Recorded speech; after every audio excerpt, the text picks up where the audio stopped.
Special Assistant to the Prime Minister Dr. Zafar Mirza on Sunday said Pakistan's preparation and response to COVID-19 is one of the world's leading destinations.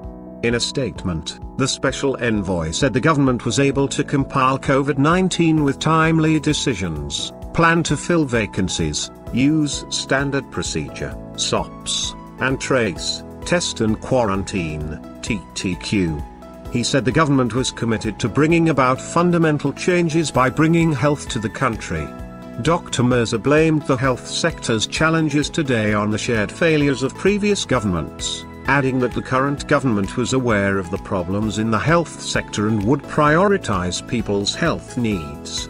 A special aide denied that their government was leaking secrets to public hospitals, saying, "We are making these hospitals private." On July 5, Mirza said the government was pursuing a strategy to fight COVID-19 with the support of citizens and emergency services.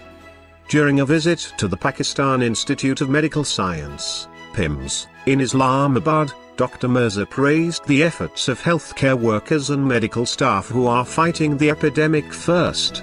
The special assistant stressed that the government was slowing down the locks, but changed the focus on implementing standard operating procedures, SOPs, to contain the spread of the virus. He said the unity government had made excellent decisions with the aim of affecting the country's progress and communication. Kindly do subscribe my YouTube channel to have more informative videos.